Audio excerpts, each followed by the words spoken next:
മറ്റൊരു വീഡിയോയിലേക്ക് സ്വാഗതം. ഇന്നിവിടെ വിശകലനം ചെയ്യുന്നത് 22/9/1993 ജനിച്ച ഒരാളുടെ ഗ്രഹസ്ഥിതിയാണ്. തൃക്കേട്ടയാണ് നക്ഷത്രം. തൃക്കേട്ട 3-ാം പാദം. കന്നി ലഗ്നം. ലഗ്നത്തിൽ സൂര്യൻ, ബുധൻ, വ്യാഴം. 2-ൽ കുജൻ, 3-ൽ ചന്ദ്രൻ, രാഹു, ഗുളികൻ. 4-5 ഭാവങ്ങൾ ശൂന്യം.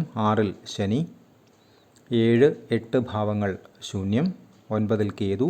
10-11 ഭാവങ്ങൾ ശൂന്യം. 12-ൽ ശുക്രൻ. ഇതാണ് ഇദ്ദേഹത്തിൻ്റെ ഗ്രഹസ്ഥിതി. ചന്ദ്രൻ വളരെ മോശാവസ്ഥയിലുള്ള ഒരു ഗ്രഹനിലയാണത്. മനസ്സിൻ്റെ മാതാവിൻ്റെ കാരകനായിട്ടുള്ള ഗ്രഹം ചന്ദ്രൻ 3-ൽ നീചനായി നിൽക്കുന്നു. രാഹുവിനോടൊത്ത്, ഗുളികനോടൊത്ത്, ശനിയുടെ 10-ാം ദൃഷ്ടിയിൽ. വ്യാഴത്തിൻ്റെ ദൃഷ്ടി ചന്ദ്രനിലേക്ക് ഇല്ലാതാനും. മനസ്സ് സംബന്ധമായിട്ടുള്ള കാര്യങ്ങൾക്ക് അങ്ങേയറ്റം മോശമായിട്ടുള്ള, വളരെ മോശാവസ്ഥയിലുള്ള ഒരു ഗ്രഹസ്ഥിതിയാണ്. പൊതുവേ ഇത്തരം ആളുകൾക്ക് ഇമോഷൻസിനെ ബാലൻസ് ചെയ്ത് കൊണ്ടുപോകാനുള്ള ഒരു കേപ്പബിലിറ്റി അല്ലെങ്കിൽ കപ്പാസിറ്റി, പൊട്ടൻഷ്യൽ വളരെ കുറവായിരിക്കും. എന്തെങ്കിലും ഡൗൺഫാൾസ്, പ്രത്യേകിച്ചും മനസ്സ് ഇൻവെസ്റ്റ് ചെയ്ത് വരുത്തുന്ന കാര്യങ്ങളുമായി ബന്ധപ്പെട്ട് എന്തെങ്കിലും പ്രശ്നങ്ങൾ, ബുദ്ധിമുട്ടുകൾ ഉണ്ടായിക്കഴിഞ്ഞാൽ ഇത്തരക്കാരെ അത് ആഴത്തിൽ ബാധിക്കും. ആഴ്ചകളോളം, മാസങ്ങളോളം ഒക്കെ ഇവർ ഡിപ്രഷൻ പോലെയുള്ള കാര്യങ്ങളുമായി ബന്ധപ്പെട്ട് ബുദ്ധിമുട്ടാനുള്ള സാധ്യത വളരെ കൂടുതലാണ്. ചന്ദ്രൻ നീചാവസ്ഥയിലാണ്. അതിനോടൊത്ത് രാഹു, ഗുളികൻ, ശനിയുടെ ദൃഷ്ടി എന്ന് പറയുന്നത് അങ്ങേയറ്റം മോശമായിട്ടുള്ള ഒരു കോമ്പിനേഷൻ തന്നെയാണ്.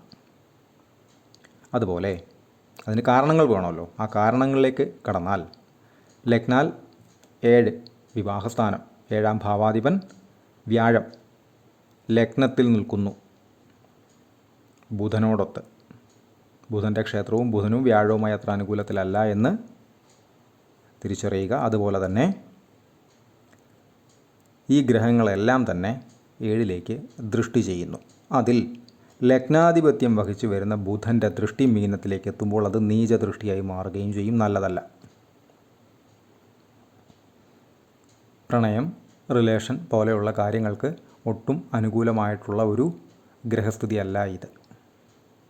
അത്തരം കാര്യങ്ങളിൽ ചെന്നുപെട്ടാൽ, പ്രത്യേകിച്ചും മനസ്സ് ഏതെങ്കിലുമൊക്കെ രീതിയിൽ അസ്വസ്ഥമായിക്കൊണ്ടേയിരിക്കണം എന്ന് പറയുന്ന ഒരു അവസ്ഥ കൂടെ ഈ ഗ്രഹനിലയിൽ ഉള്ളതുകൊണ്ട് ഇത്തരം വിഷയങ്ങളുമായി ബന്ധപ്പെട്ട് ചെന്ന് ചാടിയാൽ അതിൽ നിന്ന് ബുദ്ധിമുട്ടുകളോ പിൻവലിയലുകളോ ഒക്കെ ഉണ്ടാവുകയും അത് മനസ്സിനെ ഡയറക്റ്റായി നേരിട്ട് ബാധിക്കുകയും ചെയ്യാം.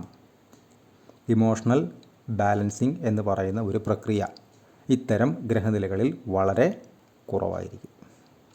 അതുപോലെ തന്നെ വിവാഹ കാരക ഗ്രഹമായിട്ടുള്ള ശുക്രൻ ശത്രു ക്ഷേത്രത്തിൽ 12-ലാണ് നിൽക്കുന്നത്. അവിടേക്ക് 1, 2, 3, 4, 5, 6, 7 ശനിയുടെ 7-ാം ദൃഷ്ടിയുമുണ്ട്.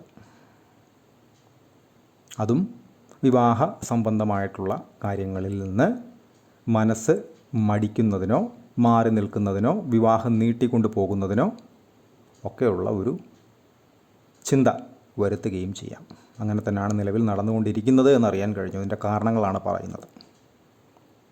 പൊതുവെ ഇത്തരക്കാർ പ്രണയം പോലെയുള്ള കാര്യങ്ങളിലൊക്കെ ചെന്ന് പെട്ട് കഴിഞ്ഞാൽ അതിൽ നിന്ന് എന്തെങ്കിലുമൊക്കെ വീഴ്ചകൾ സംഭവിച്ചാൽ,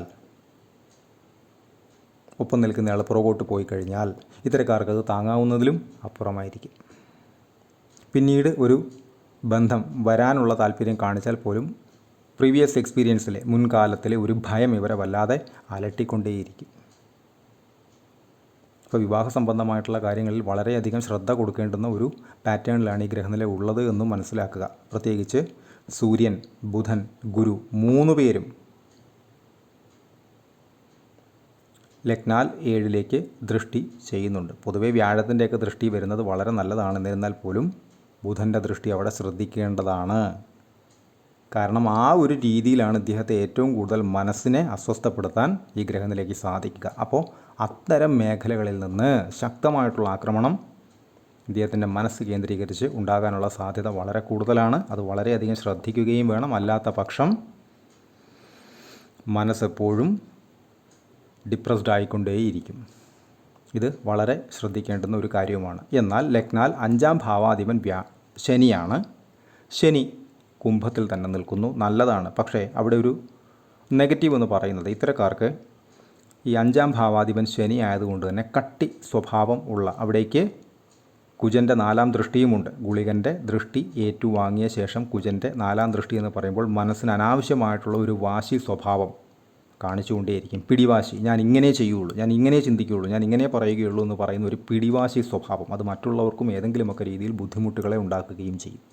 എന്ന് വെച്ചാൽ ഒരു കാര്യം പറഞ്ഞാൽ കാര്യം പറഞ്ഞ് മനസ്സിലാക്കാൻ ഒരല്പം ബുദ്ധിമുട്ടാണ്. ഞാൻ ചിന്തിച്ചത് തന്നെയാണ് ശരി, ഞാൻ അതിൽ മാത്രമേ ഉറച്ചു നിൽക്കുകയുള്ളൂ എന്നൊരു തെറ്റ് ചിന്തിച്ചാൽ തന്നെയും ഇവർ വാശി പിടിക്കാനുള്ള സാധ്യത വളരെ കൂടുതലാണ്. ഇമോഷണൽ ബാലൻസിങ് ഇല്ല എന്നതുകൊണ്ട് തന്നെയാണ് അതിൻ്റെ ശരി എന്ന് പറയുന്നൊരവസ്ഥയെക്കുറിച്ചുള്ള ചിന്ത ഇവരുടെ തലയിൽ ഓടാത്തതും അതുപോലെ തന്നെ അതിലേക്ക് കാര്യങ്ങളെ കൊണ്ടുപോകാത്തതും. വിവാഹം നടത്തിയാൽ തന്നെയും വളരെയധികം ശ്രദ്ധ കൃത്യമായിട്ട് ചേർക്കണം. ലഗ്നത്തിലൊക്കെ സൂര്യൻ ഉള്ളതുകൊണ്ട് തന്നെ ലഗ്നത്തിലൊക്കെ ശനിയുള്ള ആളുകളെ ഒരു കാരണവശാലും ഇത്തരക്കാർ വിവാഹ സ്ഥാനത്ത് കൊണ്ടുവരാതിരിക്കുക. കൊണ്ടുവന്നാൽ അത് ശത്രുക്കളുടെ ഒരു സംയോഗമായി മാറുകയും ചെയ്യും. ബുദ്ധിമുട്ടുകൾ സ്വാഭാവികമായിട്ടും ഉണ്ടാകും. അത്തരം കാര്യങ്ങൾ വളരെയധികം ശ്രദ്ധിക്കേണ്ടുന്ന ഒരു പാറ്റേണിലുള്ള ഒരു ഗ്രഹനിലയാണിത്. ഇദ്ദേഹത്തിൻ്റെ ദശകൾ എടുത്തു കഴിഞ്ഞാൽ തൃക്കേട്ടയാണ് നക്ഷത്രം. ബുധദശയിൽ ജനിച്ചു. 98 വരെ ബുധൻ, അതിനുശേഷം കേതു 2005 വരെ, ശേഷം ശുക്രൻ 20 കൊല്ലം 2025 വരെ, ശേഷം സൂര്യൻ 2031 വരെ, ശേഷം ചന്ദ്രൻ 2041 വരെ, ശേഷം ചൊവ്വ 7 കൊല്ലം 2048 വരെ, ശേഷം രാഹു, ഗുരു, ശനി എന്നീ ക്രമത്തിലാണ് അദ്ദേഹത്തിൻ്റെ ദശകൾ കടന്നു പോകുന്നത്. അതിൽ തന്നെ രവിയിൽ ചന്ദ്രനാണ് നടപ്പ് ദശ. 26/12/2025 തൊട്ട് 26/6/2026 വരെ രവിയിൽ ചന്ദ്രൻ. എങ്ങനെയുള്ള സൂര്യൻ? ലഗ്നത്തിൽ നിന്നുകൊണ്ട് 7ലേക്ക് ദൃഷ്ടി ചെയ്യുന്ന സൂര്യൻ. എങ്ങനെയുള്ള ചന്ദ്രൻ? രാഹുവിനോടൊത്ത് ഗുളികനോടൊത്ത് ശനിയുടെ 10ാം ദൃഷ്ടിയിൽ നിൽക്കുന്ന ചന്ദ്രൻ. മനസ്സ് അസ്വസ്ഥമായിരിക്കും ഈ സമയം. വളരെയധികം ശ്രദ്ധിക്കുക. എടുത്തു ചാടിയുള്ള തീരുമാനങ്ങൾ ഒഴിവാക്കുക. അനാവശ്യമായി ഓവർ തിങ്കിങ്, നെഗറ്റീവ് തിങ്കിങ്, കഴിഞ്ഞ കാലത്തെ ഓർത്തുള്ള കാര്യങ്ങൾ മനസ്സിൽ കൊണ്ടു നടന്ന് മനസ്സിനെ സ്വയം അസ്വസ്ഥപ്പെടുത്തുന്ന രീതികൾ അവസാനിപ്പിക്കുക. അതിന് വേണ്ടുന്ന കൃത്യമായിട്ടുള്ള പരിഹാരങ്ങൾ എടുത്ത് പോയി കഴിഞ്ഞാൽ ഏറെ നന്ന്.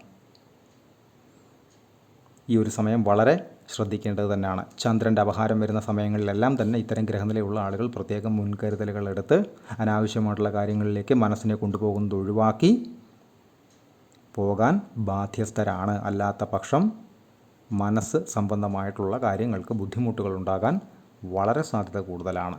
ചന്ദ്രൻ്റെ അപഹാരത്തെ ഇത്തരം ആളുകൾ വളരെയധികം ശ്രദ്ധിക്കണം. ഒരു ഇല അനങ്ങിയാൽ പോലും മനസ്സിനെ അത് ഏതെങ്കിലും രീതിയിൽ ഭയപ്പെടുത്തുകയോ ഇറിറ്റേറ്റ് ചെയ്യുകയോ അസ്വസ്ഥപ്പെടുത്തുകയോ മുറിപ്പെടുത്തുകയോ ചെയ്യുന്ന ഒരു സമയത്തിലൂടെയാണ് കടന്നു പോയിക്കൊണ്ടിരിക്കുന്നത്. വളരെ ശ്രദ്ധിക്കേണ്ടുന്ന സമയം തന്നെയാണ്. മനസ്സ് സംബന്ധിയായിട്ടുള്ള കാര്യങ്ങൾക്ക് പ്രത്യേകിച്ചും ഏതൊരു ദശയിലും ചന്ദ്രൻ്റെ അപഹാരം വരുന്ന സമയത്ത് അത് വളരെ ശ്രദ്ധിക്കണം. ചന്ദ്രൻ അങ്ങേയറ്റം വീക്കായിട്ടാണ് നിൽക്കുന്നത്. ആൾറെഡി നീചനാണ്.